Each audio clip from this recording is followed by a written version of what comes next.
Ooh, somewhere over the rainbow, way up high, and the dreams that you dream of once in a lullaby.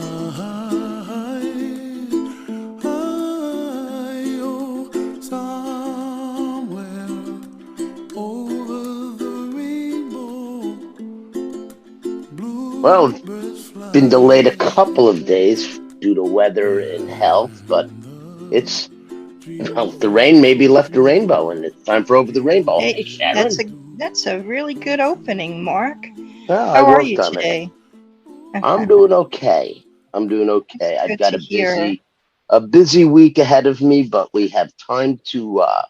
Yeah, a real couple of notables this week. A little bit of a shock when we heard of Christine McVie, who passed away. It was this is probably rather one of our longest lists that we've done in any one episode. absolutely yes. I believe we have 9 or 10 people to honor. Something like that. Well, not all people, right?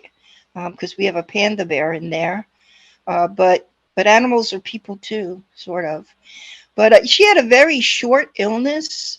But, I don't know if you found anything, but it just says she had a short illness, but they don't disclose what the illness was. They not in anything that I saw. I you know what? Now I'm thinking I heard it was cancer, but I'm not sure. I could be inflating it. But it didn't sound like it was entirely unexpected. She died surrounded by her family. It's so strange. I had to stop and pause when I realized she was 79. I just really didn't know. I really thought she was younger. I was like, really? I think of her still from the Fleetwood Mac of the late 70s, early 80s. Definitely. The Rumors album was one of the best ever. She was married to John McVie in 1968. And instead of a honeymoon, they celebrated at a hotel in Birmingham with Joe Cocker, who just happened to be staying there. Isn't that nice?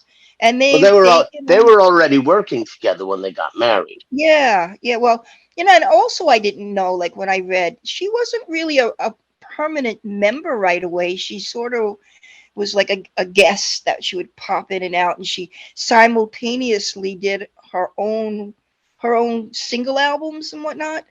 Now, I was surprised when I saw her original band, and what was it called? Because her name, she performed under the name Christine Perfect. And I'm like, what it just seemed like such a goofy stage name. An egoistic, an ego. Except it wasn't. That was her name. She was born Christine Perfect. Her last name is Perfect. So that surprised me. But her band, Chicken Shack, and Fleetwood Mac intersected a lot. They knew each other. Yeah. She appeared in sessions from time to time. Yes. They were married for eight years. And then I read that she had an affair. And even after they divorced, they still maintained a professional relationship. They were friends. Yeah, it seemed it was more than professional. It seemed like it was still reasonably amicable. Yeah, and she had the affair. It says with a lighting engineer. His name is Curry Grant. Yeah, and this affair inspired the song "You Make Loving Fun."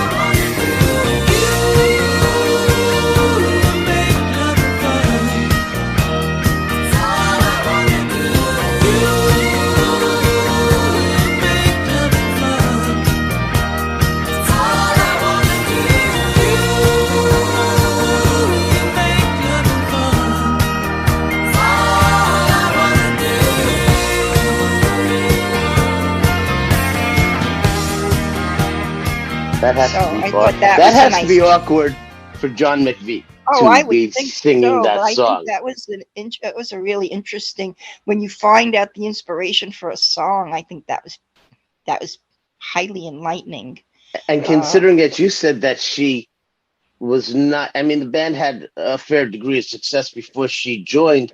She was ultimately mhm. responsible for like half of She wrote the half the song songs. and the music, and Hmm. continued to do so up until the last few years. They broke up, she left, they got back together, or she Yep, appeared, and then wrote essentially a whole album for them in the last 6 or 7 years. That's remarkable to absolutely. You know what else was pretty cool? I read that she lived in a house that was previously owned by Elton John and Joan Collins. It said she resided in a Los Angeles house that had been previously owned by Joan Collins and Elton John. I'm like, wow. she had a She very sang successful vocals. career. Yeah, she just sang vocals on their studio albums for several decades before she was really considered an actual member of the band. She released solo albums while doing so. In 1988, she had an amazing album, Everywhere and Little Lies. Do you know that album? I'm not I wasn't a Yeah, huge I fan of didn't know Fleetwood about. Mac. I mean, yeah, I just really was Fleet that album. I think you owned it. I owned it. Everybody owned that album. Oh, I doubt I owned it. You don't think, oh, like every song on, like it's rare that every song on an album is, in the top 10. I think that album was pretty close. Who's there was just the scandal with Ticketmaster. Swift Yeah, uh, dropped an album, and every song was top 10. All 10 songs were top 10. yeah, the fans are not too happy with this. The Swifties No, are up in arms. Let's see, she appeared on stage with Fleetwood Mac at the O2 Arena in London in September 2013 before rejoining the band in 2014 prior to their On With the Show tour. How about that? And well, yeah, it's interesting. It's not as if she was trying to really disown her relationship not at all, with and Fleetwood she Mac. also, go ahead. No, that's what I was saying. Yeah, she also sang with Christopher Cross on a song called Never Stop Believing on his album called Back of My Mind, as well as with Bob Welsh and on his studio version of Sentimental Lady. I'm actually a bigger fan of Bob Welsh and Christopher Cross than I was of her. So I thought, wow, that's nothing to sneeze at. That was all pretty interesting trivia, I thought. 79 is a pretty good life, I think. Especially since apparently she was quite active in her life, Mm-hmm. right up until the end. It's not as if she spent years so and so, quote unquote, dying. No, yeah, that's always tragic when somebody dies a slow death like that. Another shocker was Irene Cara. Irene Um, Cara from Fame. I 63, just actually 63 watched years old. Fame about a Yes, month ago. 63 years old, just like us. It's another instance where it was a very sudden death, and I couldn't find any disclosure as to what happened with her either. No, Were you able to see anything? Because I was it's like not. I was it's not. it's it's alarming, that these. I mean, they have their right to their privacy, but I was like, what's going on here? When Born in the someone that young Bronx. passes, it suggests, Yeah. a few You think scandalous something things. nefarious is, something nefarious happened, or like they did drugs, or it's really not fair. It makes your mind wonder, That and it's actually is gonna. probably nothing That of the is actually sort. going to come up with one of our other features coming up soon. But I won't go into that yet. Hmm. She had an interesting career because she started very young and had some She was pretty like good seven, appearances. I think she was like 7 when she started. Yeah, and worked with some She was very born in the famous Bronx, people. so we have another New Yorker, representative of a Puerto Rican mother and a Cuban American. Wait, no, her father was Puerto Rican and her mother was Cuban American. And But she had 2 huge hits. I mean, her breakthrough was obviously Fame, and then she I can catch the moon in my hand. Don't you know who I am? Remember my name. Say, I'm gonna live forever. I'm gonna learn how to fly. Oh, I feel it coming together. People will see me and cry. Say, I'm gonna make it to heaven. Light up the sky like a flame. I'm gonna live forever. Baby, remember my name. Remember. followed that up with Flashdance, where she what a also feeling. created a lot of the music. Yeah. And then she had a TV show she was supposed to star in that never got off the ground. She had some other projects that just didn't. She started, I'm going to go back to what you were saying before about how young she was. She started out young, appearing on educational shows like The Electric Company from 71 and 72, which I liked that show, actually. I used to like to watch it as a teacher. I And was then mixing it up when I first heard it. I was mixing it up with the show Zoom, which Yeah, was no, I like that one too. Yeah. But there's another show here they mentioned that I never heard of called The Short Circus. Do you know good. anything about No, I that? don't. I don't. She was also on Broadway with stars like Maggie Flynn and Shirley Jones. I remember, I don't know, did you go? There was a trip to Broadway with the drama department with Mr. Campbell. We saw The Me Nobody Knows. No, Did you I go did on not. that trip? I did Yeah, not. I went on that trip and I don't remember her being in it, but they say she was in that. She was in that where she was in that show on Broadway. She was Via Galactica 1972 with Raul Julia and the original 1978 cabaret show of Ain't Misbehavin' with Nell Carter. I'm a really big Nell Carter fan, Like I so said, that was she spent her life working with, even big, before her breakthrough, with a yeah, lot of big very names, established famous people. very much so. She was also. Did you know she was in Roots? I think she was in the sequel. Yeah, The Next Generation, and she was also in The Next Generation and Guyana Tragedy: The Story of Jim Jones in Hmm 1980. I read that she was working on a comeback in a series of nostalgic reality TV singing appearances as she attempted to launch a new musical group named Hot Caramel. Well, she did pass.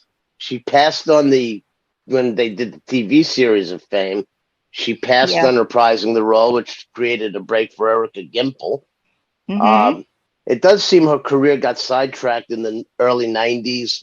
She sued the producers or the record company that did Flashdance, the soundtrack, and even Right. though she won, it gave her a quote unquote reputation, and she thinks she was blacklisted as a Right. result of that. And it's very likely true, which is Yeah. sad. The thing is that when you see somebody who passed who is either your own age or very close, it really makes you sit up and pay attention. So it was like, what the heck, and then the undisclosed. Does that go to your theory of when I don't want to speculate here. I'm trying to okay. remember. I'm not seeing it in my research right now. Maybe I'm just missing it. Was she attached to some drugs at one point, or am I Not that misremembering I that? saw, not that I I saw hope not. ever. I Never hope not. saw that. Never saw anything about that with where she's concerned. If we don't have any more on her, we can move along to Wilco Johnson. I never heard of him. He was 80 years old. Also, another undisclosed death here. Oh no no His, no no no no no you no have? no. That he died. He was 75. He died of cancer. Did I get that mixed up with Yes, you somebody? did. 75, not 80? You're the swimming coach died at just about Oh, 80, and could actually I be. found the cause of that. But So yeah, Wilco his real Johnson is name. actually almost a theme for this show for Over the Rainbow Yeah, because his real name was John Andrew Wilker. I have And Wilkinson. I might have mistyped that, but John Andrew was his name, and then his stage name was Wilco Johnson. He was a British guitarist, singer, songwriter, and it says occasional actor. Here's the part that I loved about it. He was a member of the pub rock theme and blues band Dr. Feelgood. So while Hmm. I never heard of Wilco Johnson, I was a fan of Dr. Feelgood, and I thought, oh, that's cool. He also So appeared with Roger Daltrey and yeah. others. The last time that I saw her, she was burying a bone. I'm tired of whistling for her, so I'm going back home.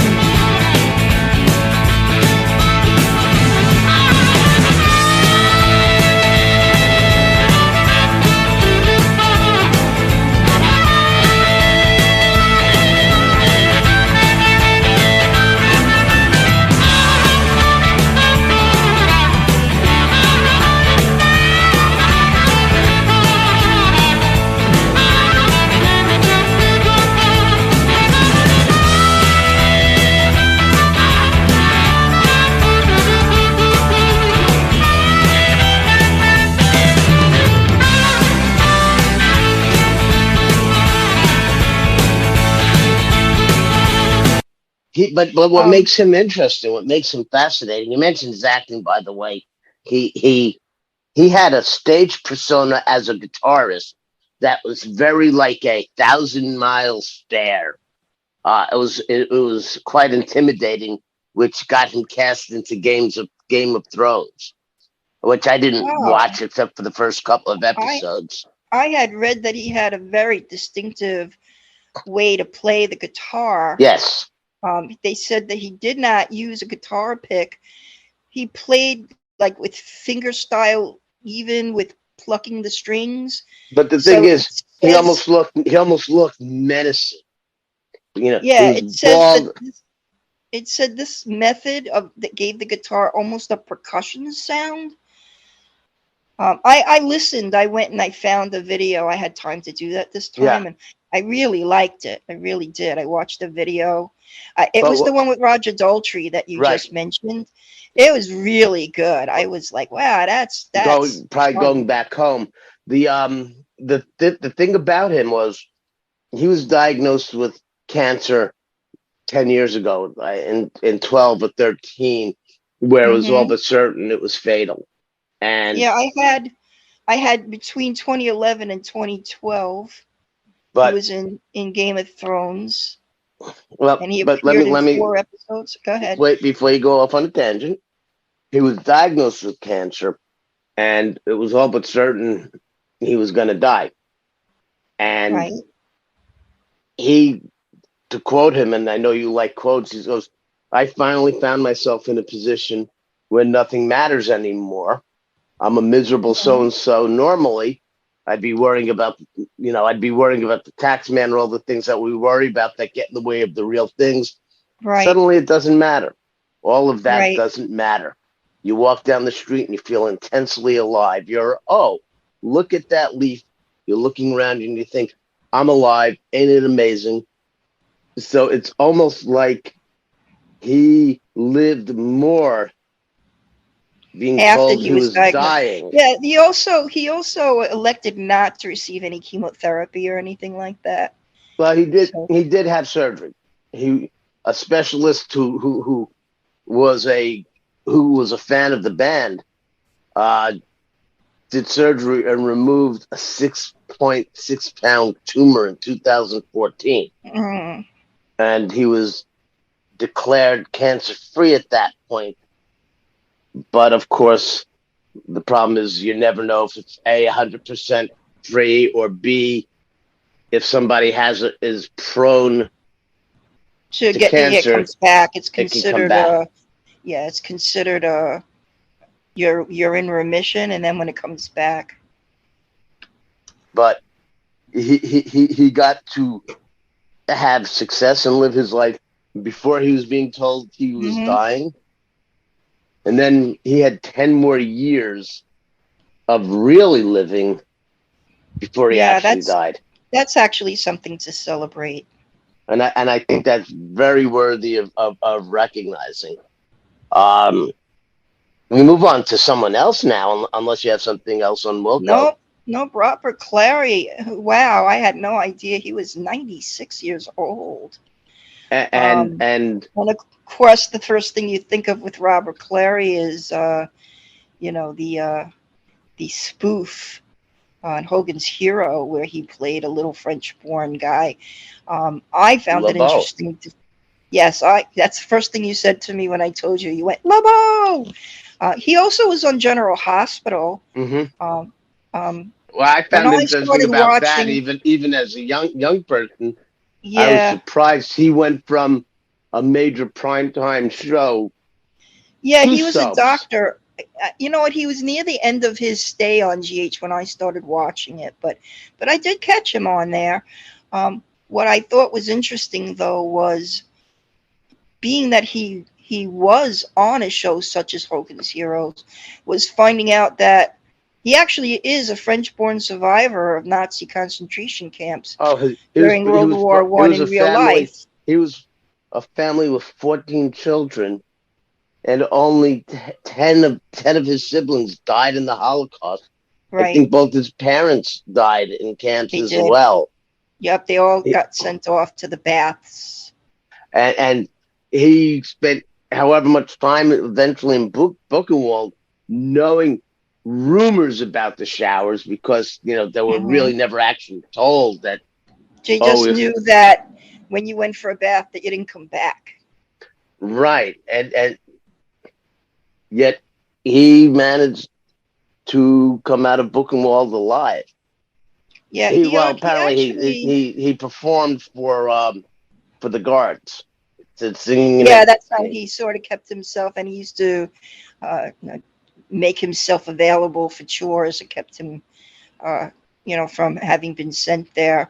What I found absolutely remarkable, is he was freed in 1945 from Buchenwald. Okay, he had 3 other siblings that survived the camps. They'd never actually been taken by the Nazis. So he's freed in 1945.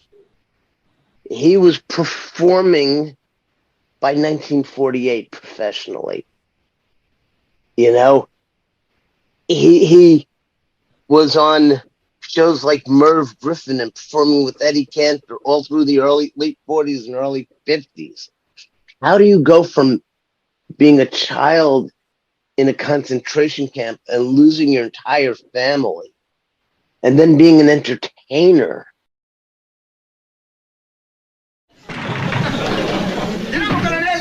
Swell. Wow. The artichokes are not haute cuisine. I may have to change greengrocers. The Chateaubriand, back with my life. Allez, va-t'en, petit bout. Hey, Colonel! Wagner just went into Clink's office. All right, keep your men on him. All right. Alouette, gentille alouette, alouette, je te plumerai la tête, je te plumerai la tête, je te plumerai les yeux, je te plumerai les yeux. I don't know how you make that mind connection. Well, that's the thing. Being an entertainer is really what kept him alive. I also read that he did there's a documentary about his childhood and years of horror at Nazi hands. He wrote a memoir of his liberation, which was released in 1985, and it says he bears a tattoo that he got as a prisoner. He has those numbers that we've seen from other survivors. They show you the tattoo of the, being branded, so to speak. Um, he wrote a biography posted on his website. 12 of his immediate family, his parents and 10 siblings were killed under the Nazis, that he wrote on there. And it says after 31 months in captivity in several concentration camps. So he was actually in more than one concentration camp. Yes. He was, He was as you transferred to mentioned, he was Buchenwald. then liberated from Buchenwald.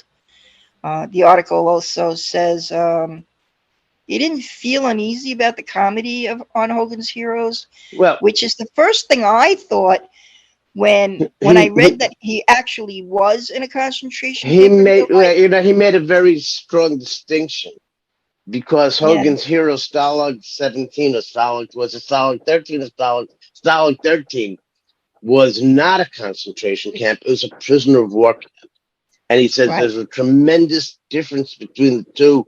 For one thing, you never heard of prisoners of war being tortured, hung, or gassed. Right. So the fact that it wasn't a concentration camp and they weren't humanizing and making fun of a concentration camp or diminishing Right. that. Well, that's a good point. I'm glad you brought that up. Yeah. He also, in speaking to students where he recounted his life, he's quoted as saying, "Don't ever hate. He didn't let hate overcome the beauty in this world." He was the last surviving original star of the sitcom that included Bob Crane, Richard Dawson, Larry Havis, and Ivan Dixon as the prisoners. By the way, Didn't we do Ivan on one of our shows? No, I don't think so. But Werner Klemperer, who played Klink, Yeah. and John Banner, who played Schultz, I see nothing.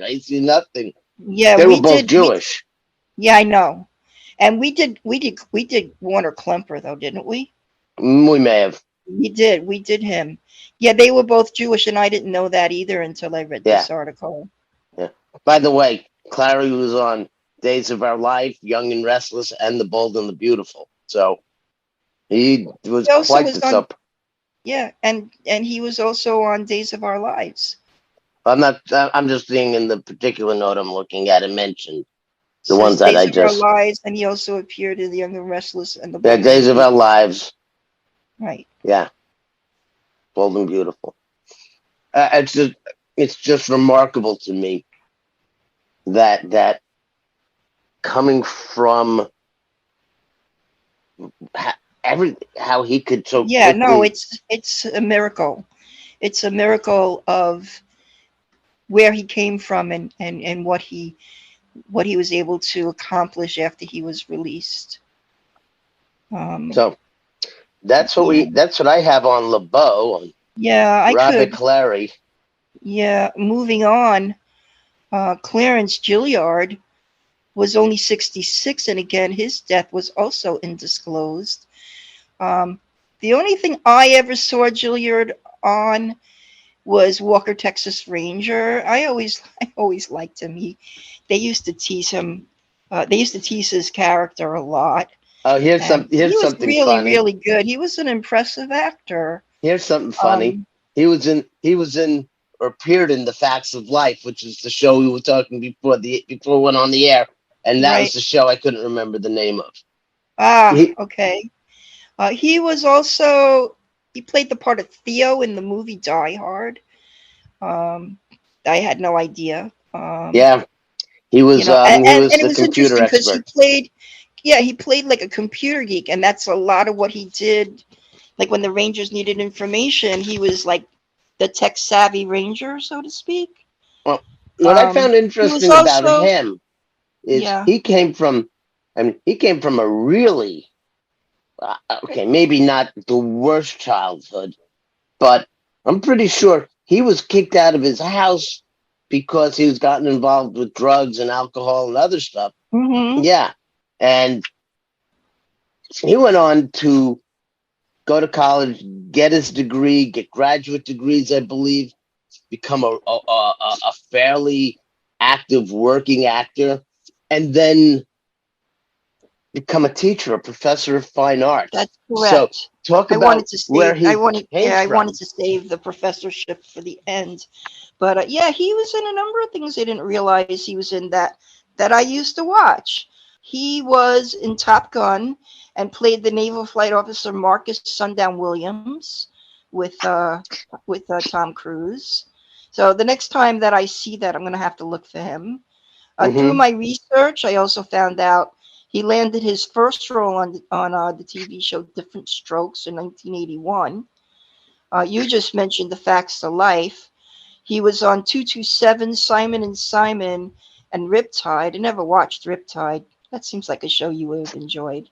Mm. He got his big primetime break in 1989 when he landed the role of Conrad McMasters on the NBC legal drama Matlock, which is another one. That was like a show I used to watch because my mom watched it, but I had no idea he was on that. And of course, he was Jimmy Trevette on Walker. Other credits include The Karate Kid Part 2 and Chips. Mhm.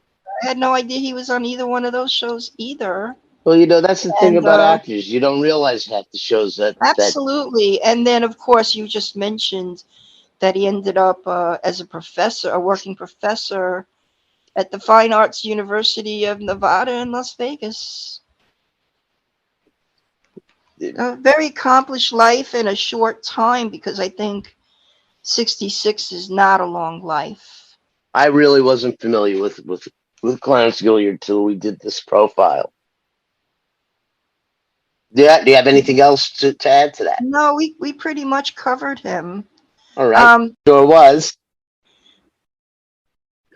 So that brings us to somebody who I was familiar with, who I don't think was nearly that famous to most people. I was Freddie Roman.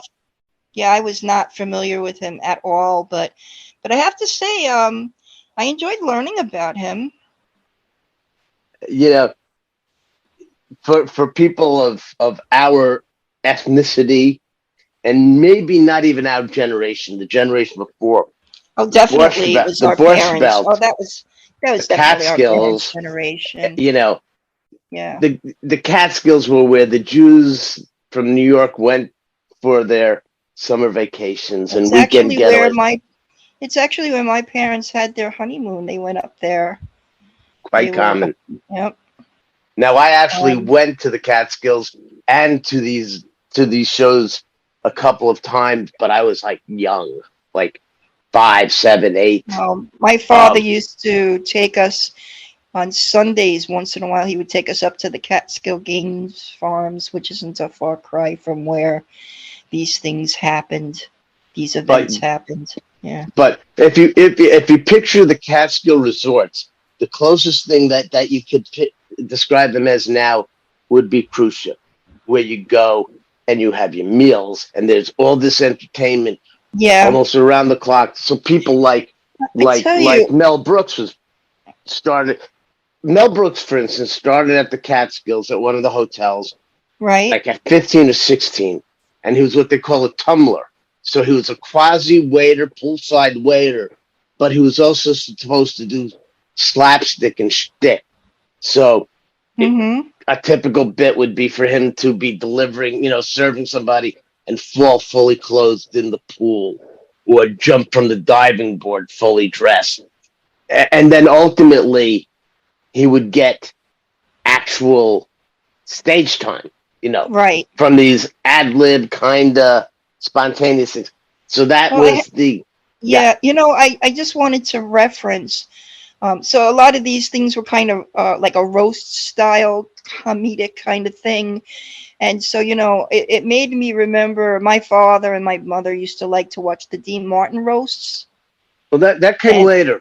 I know, but I'm just saying for some of our listeners who may not know what this style of comedy is, that I think would be a nice reference for them. Well, because he was okay. You're talking about the Friars Club, but he's of this generation of comics, the Henny Youngman, Myron Cohen type, where they get up there and they tell jokes, set up punchline, set up punchline, set up punchline, rapid fire. I remember seeing Henny Youngman and it felt like he did 1,000 jokes, and I was amazed to realize his whole bit was only about 45 minutes, but it was just nonstop. I couldn't count the jokes. You know, I just saw a comic this Friday night, a well-known comic, a 90-minute show. I don't think he told a single joke. You know, so the style of comedy is completely different than what Freddie Roman did. It's sort of pre-stand-up, like we just did. Like the last show we did was like about stand-up comedy. This would sort of predate that. Well, no, this would be the original stand-up comic. That's like what I'm saying. It kind of predates that brick wall that we talked about. Yeah, they're up there telling joke after joke, not doing like Bill Cosby Bill Cosby, Robert Klein started to become the newer generation, David Steinberg, where they did these elaborate routines. But Freddie Roman came from the generation of joke tellers. Couple married 47 years. The lady becomes ill, she passes away. Funeral service is over. The pallbearers lift up the coffin, start to walk out. The coffin hits the wall. From inside the coffin you hear, "Oh my God, a miracle, the lady lived." She lived another 3 years, got sick again, died again. Another funeral. Service is over, the pallbearers lift up the coffin, start to walk out. The husband yells, "Watch out for the wall."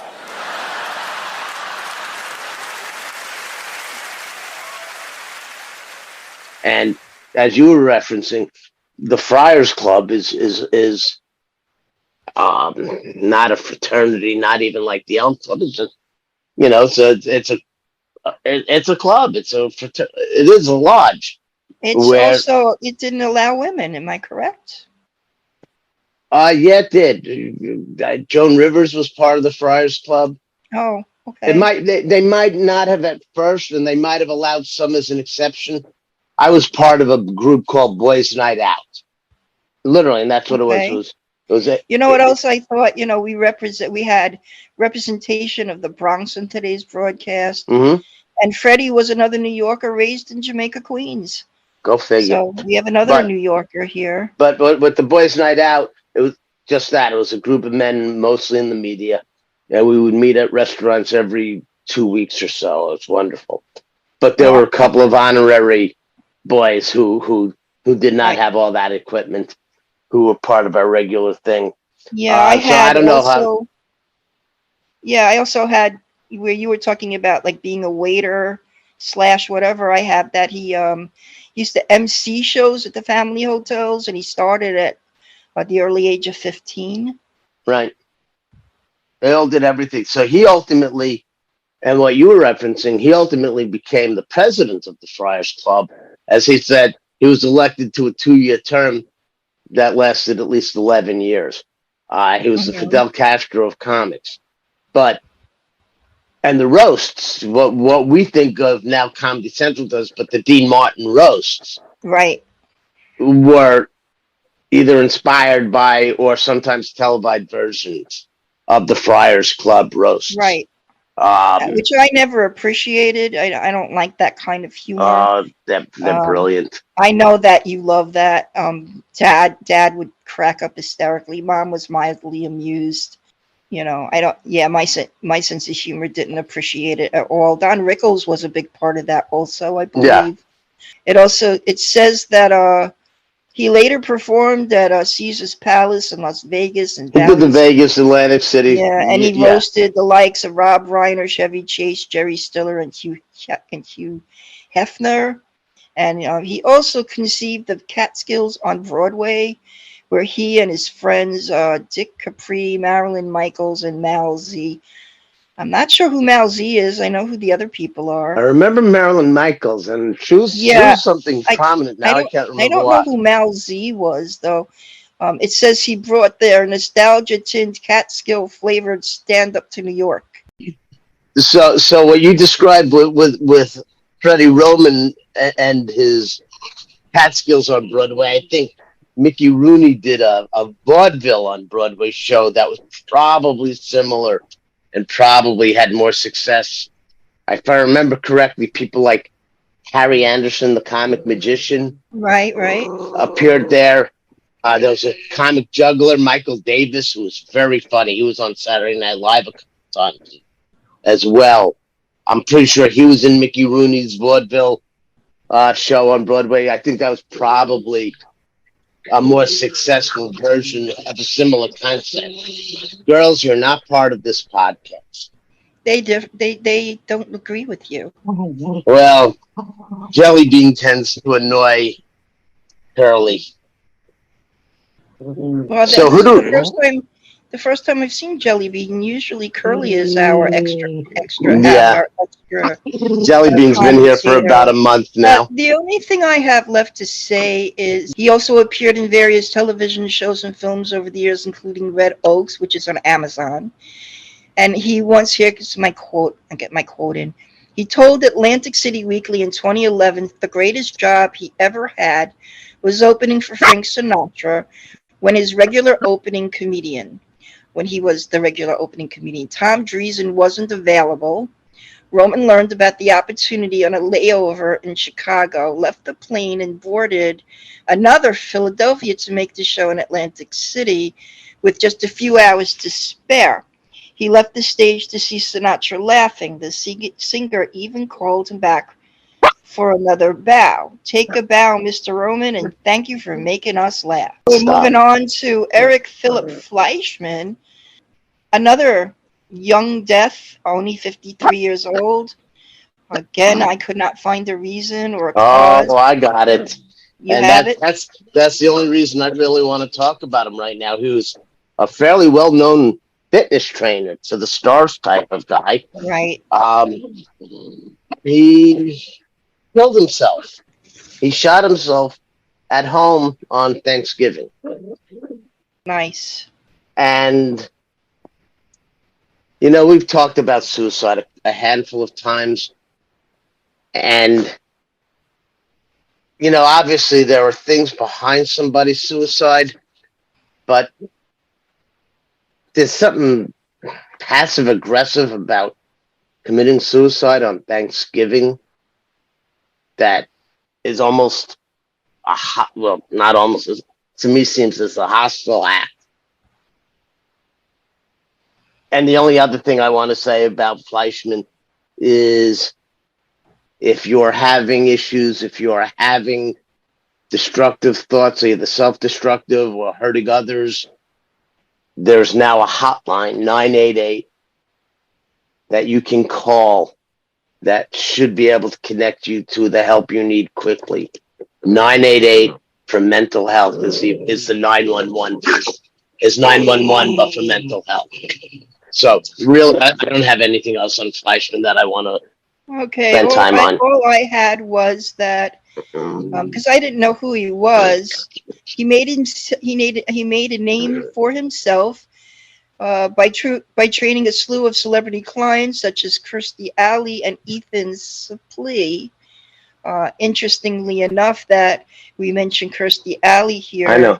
As we just discovered, she passed, and you'll be mentioning her later in the show. In addition to training, Fleischman also ran a fitness consulting business and was a frequent contributor to Muscle and Fitness magazine, where he was a member on their advisory board. He also hosted many of Muscle and Fitness online top-rated videos, and he also made an appearance on the Tyra Banks show and the TV Guide channel. Okay. So that would lead us into a very well-known sports figure. Anybody who regards baseball very highly would know the name Gaylord Perry, 84 years old. And, you know, that's a really big loss in baseball circles. He was a Hall of Fame pitcher, and he was a bit of a clown, too.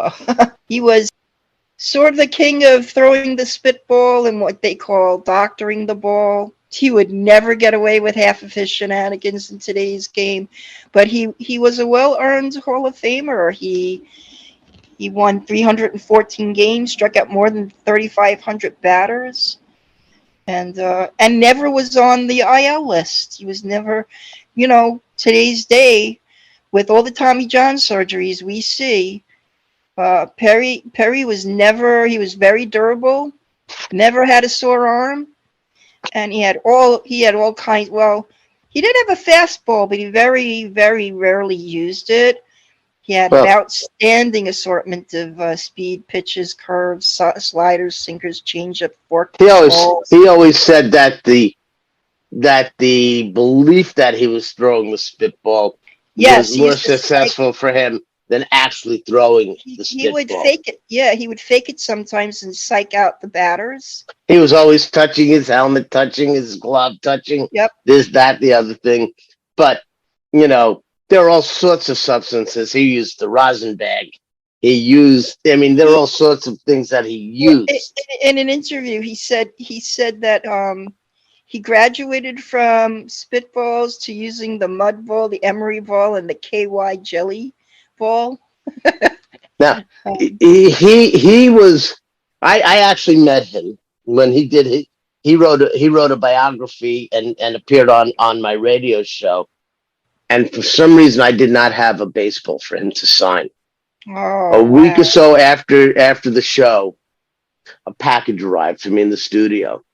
He had signed and sent me a personalized baseball. Oh, that's nice. That is very, very classy.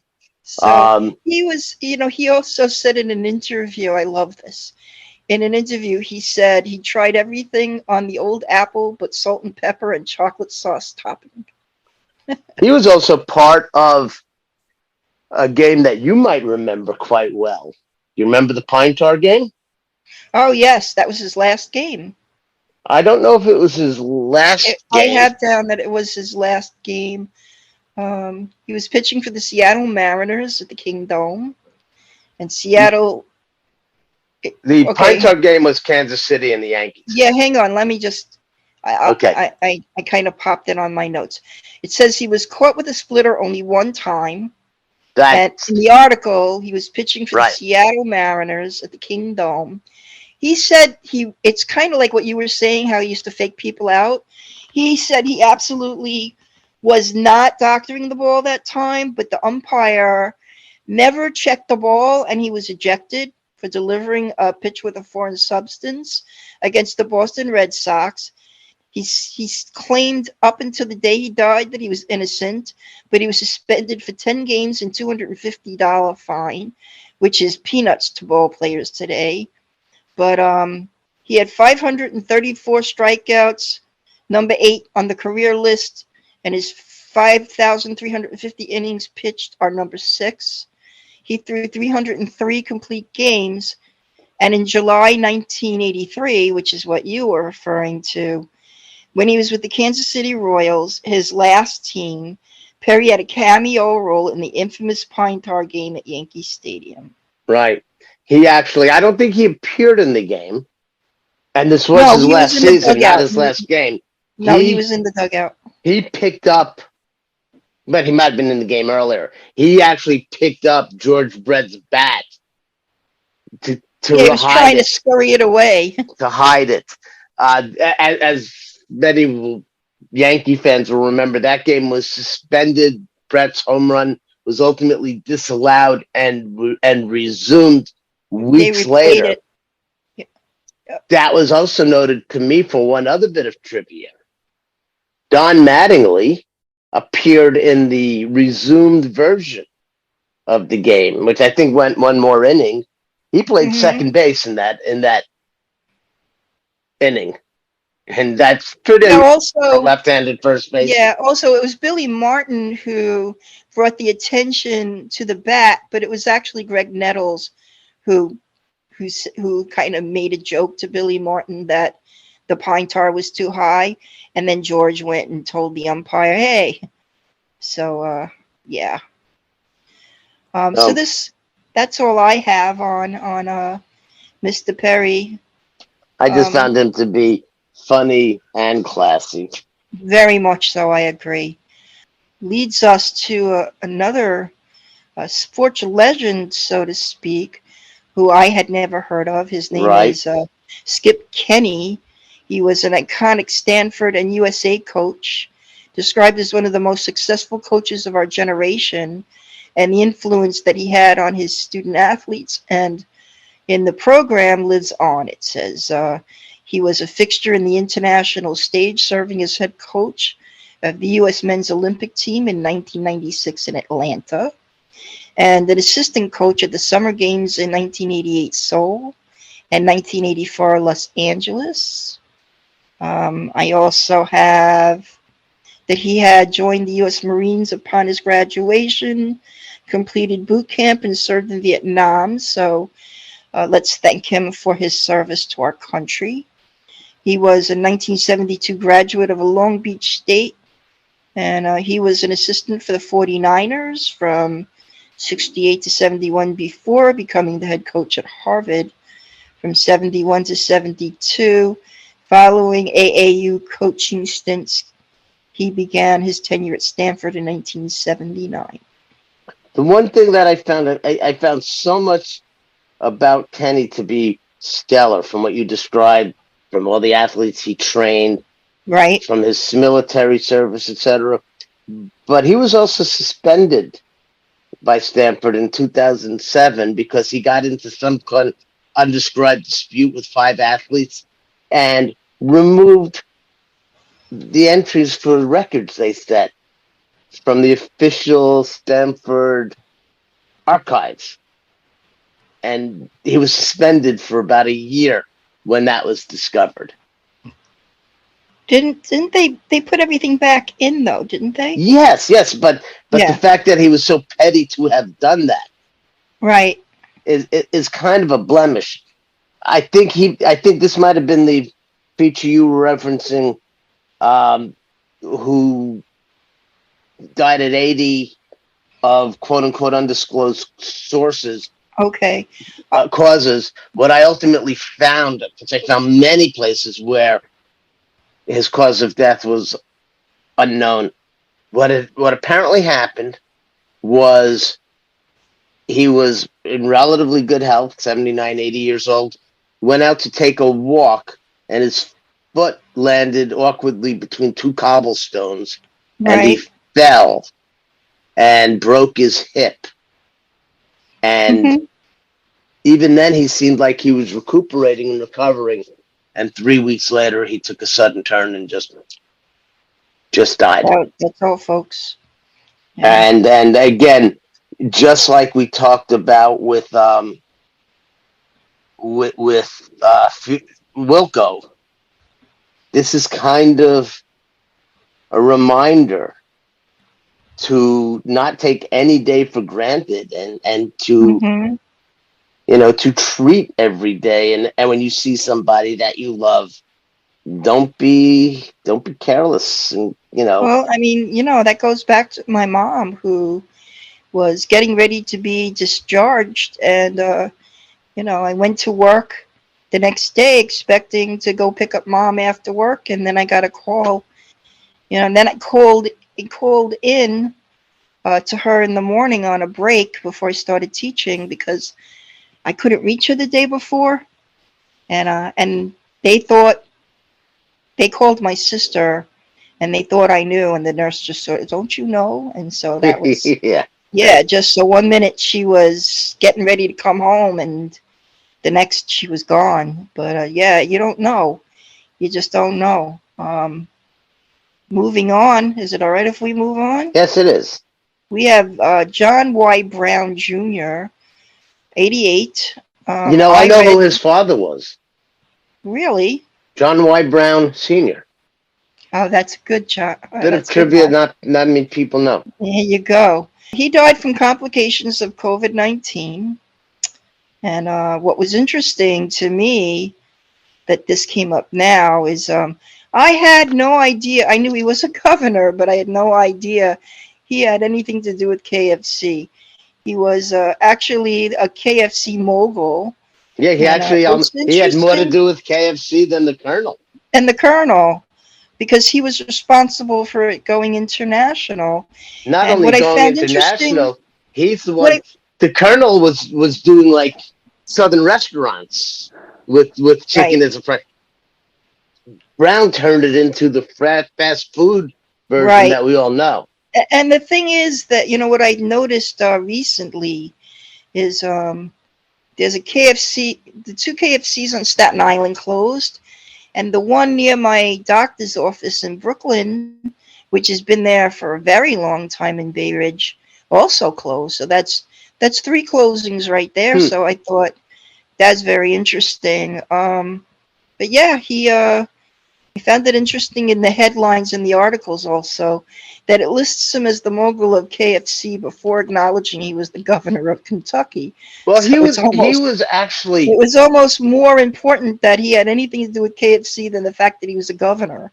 he actually everything I read about him, and I kind of remembered because I knew Phyllis George had been married to somebody in politics, and so I Right. vaguely remembered, But everything I saw about him made me think of he lived the life that Donald Trump pretended to live. Oh, He owned several basketball teams and was successful with them.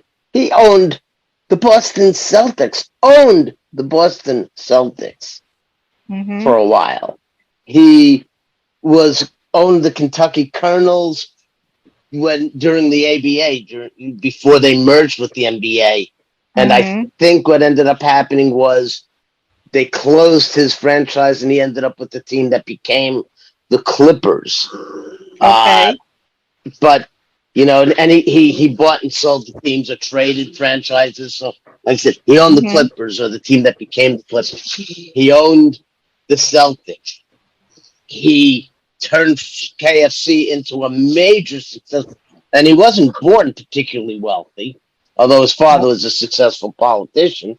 He became a multimillionaire by Yeah. doing just what you said. He transformed Kentucky Fried Chicken into a global brand. And then when he ran for office, He ran a 6-week TV blitz that ended up electing him, and he served one term. and he fully self-funded it, and therefore was literally beholden to nobody, which created some difficulties for the parties, because he was a little bit more of a maverick, which is again what a certain presidential candidate promised, that he would pay for everything out of his own pocket, not owe anybody anything. Proved to be quite the opposite. But he walked the walk that certain soon-to-be convicted former and twice impeached presidents only talked. And that's something to be admired.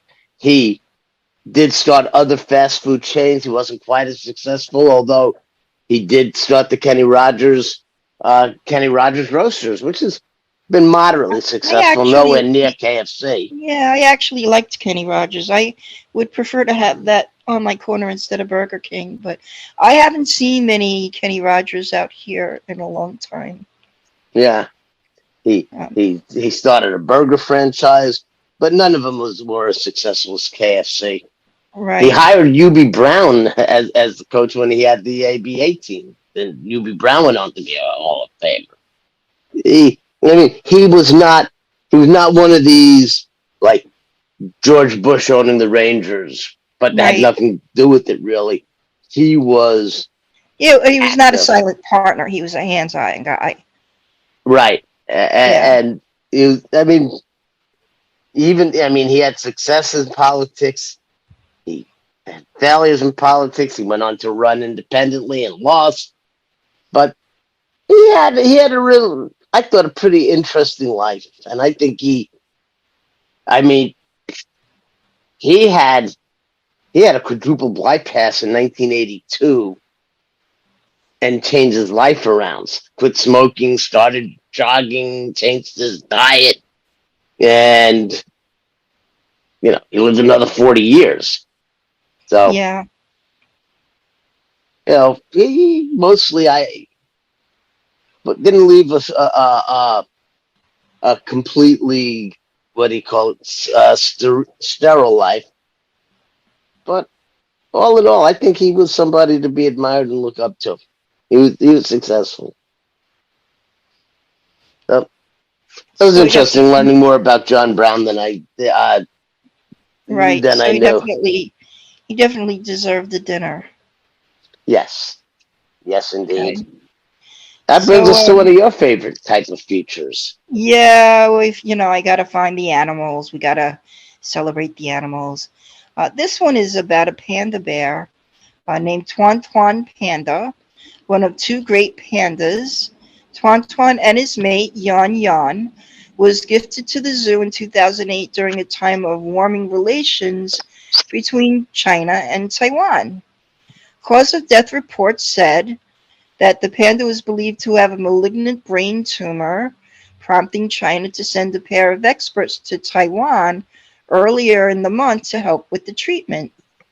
Both were born in China in 2004 and succeeded in having a pair of cubs in Taiwan. Which one So was young? that Which one was older? Which one was older? Tuan or Wan Wan? it doesn't say which one Yes, was it does. born first. It does. Yeah, Let us Wan Wan was born on like August 31st, and Tuan Tuan was born on September 1st. There you go. So then I learned that an average life of span for pandas in the wild is 15 to 20 years. Well, they can live for 30 years or more under human care. So that's actually a good thing because, we often wonder, by capturing animals, how good that is for the animals. So that's a point in the salvation of a species. The symbol of reunion with China, Panda Tuan Tuan dies in Taipei. I think it was last week when we wrote this. It was yesterday. In the photo released by the Taiwan Zoo, the ailing giant panda Tuan Tuan lies on the ground at the Taiwan Zoo in Taipei, Taiwan. Oh, he died on November 19th. Tuan Tuan, one of two giant pandas gifted to Taiwan from China. That's sort of repetitious.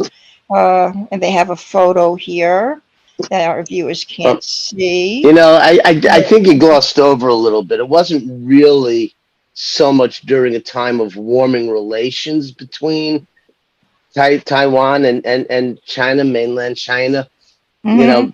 Those who pay attention to politics know that mainland China always has considered Taiwan part of the same country.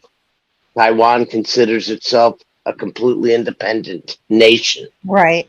And there was a huge ruckus raised when I believe it was Vice President Harris went to Taiwan earlier this year.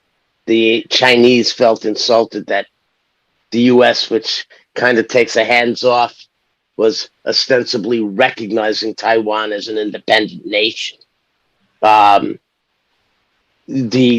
offer for the two pandas was refused, and they didn't get accepted until a more reunification favorable government got voted into office in Taiwan and accepted them. But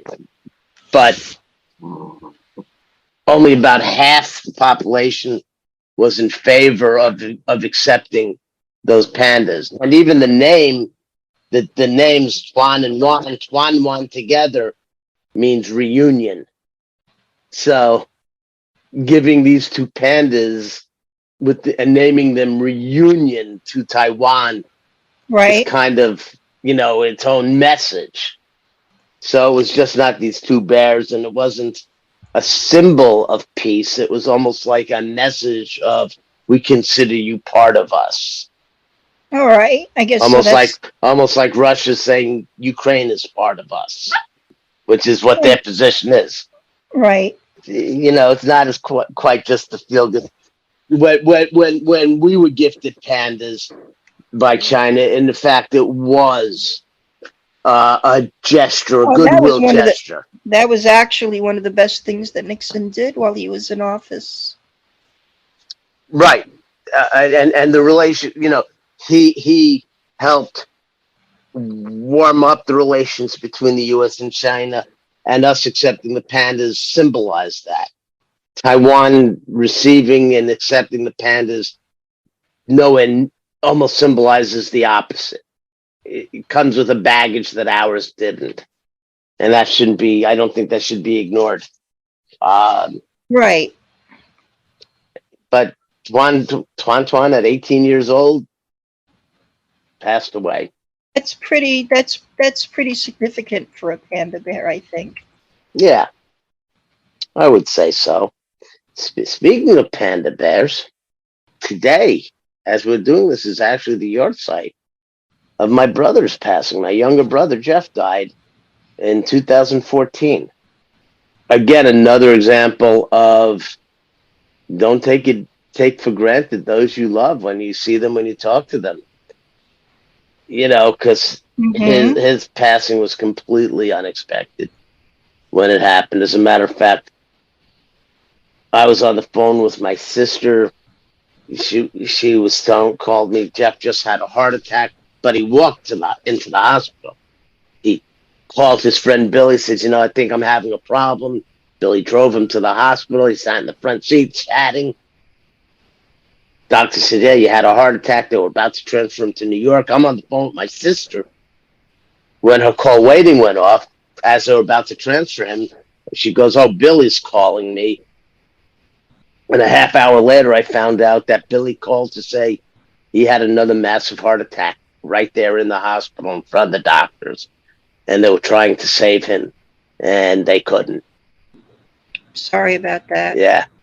I'm not sure what the last... No, not the He was last older? time. Was he older, Mark? He was younger. He was younger by 21 months.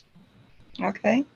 And I had seen him probably 6 months, 8 months earlier. I was in New York. I had seen him. My wife died in 2012. In July of 2012, he died December 2014. He gave a tremendous. He read Kaddish at my wife's funeral. Oh, nice. Service in church because the priest couldn't. The priest said he would, and we gave it to him in what's the term? Not in the Hebrew, in transliteration. But he still couldn't read because my wife was Catholic. He couldn't read Kaddish. So my brother not only got up and read it, which I wasn't sure he'd be able to do, he spoke about why they did Kaddish for my Catholic wife in a church. And he spoke beautifully off the top of his head, not knowing he was going to have to do that. And then I saw him a few months later. I saw him probably a couple of times in the last 2 years of his life. But it was really shocking to lose him. And even now, he touched a lot of people. The people who came to his funeral, the stories they had to tell.